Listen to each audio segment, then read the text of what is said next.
A fresh standoff is unfolding in the Strait of Hormuz. Iran has issued a sharp new warning, saying ships that accept compensation from its frozen assets could be barred from using the critical waterway. Listen to this.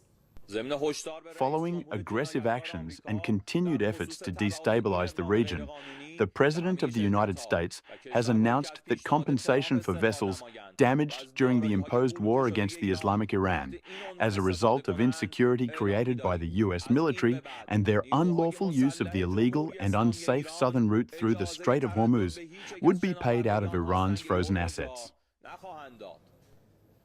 The threat follows Donald Trump's statement that Iranian assets frozen abroad could be used to compensate for damage caused by Iranian attacks on ships in the strait. For Tehran, that is a red line. Iran has called it as an unlawful action. It says the consequences will not be limited to the US. We also announced to all companies and countries that choose to embrace Trump's proposal and make use of Iran's frozen assets under this pretext that, from this point forward, the armed forces of the Islamic Republic of Iran will not allow any of their vessels to pass through the Strait of Hormuz.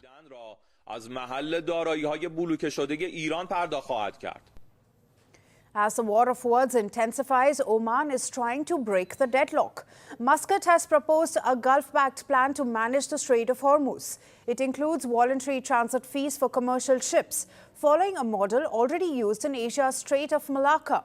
The money would be used to support navigation and maritime safety. The aim is to restore confidence and keep one of the world's busiest sea lanes open. But the two sides remain divided. Iran says the strait cannot return to the way it operated before the war. Tehran argues that the security situation has changed and now it wants a greater role in managing shipping through the waterway. That demand remains the biggest hurdle to any agreement. Our proposal is that one side, namely one designated shipping route, should completely lie on the side of the Islamic Republic of Iran, and part of the other route should lie within the territory of the Islamic Republic of Iran, so that Iran can effectively exercise oversight over inbound and outbound transit routes.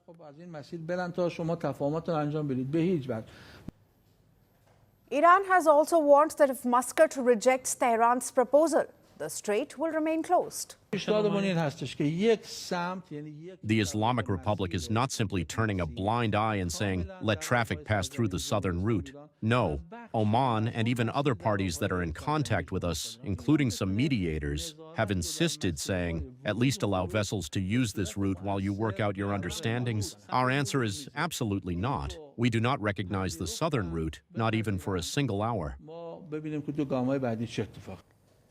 Tehran claims it no longer recognizes the existing international shipping route known as the Traffic Separation Scheme. Instead, ships are using temporary routes along the Iranian and Omani coasts. Even as diplomatic efforts continue, tensions at sea remain high. Iran's Revolutionary Guards say they struck and stopped 3 oil tankers after accusing them of ignoring warnings and using what they called an unsafe and illegal route. The latest incident has once again raised concerns over the safety of commercial shipping through the narrow passage. Nearly 1/5 of the world's oil passes through the Strait of Hormuz.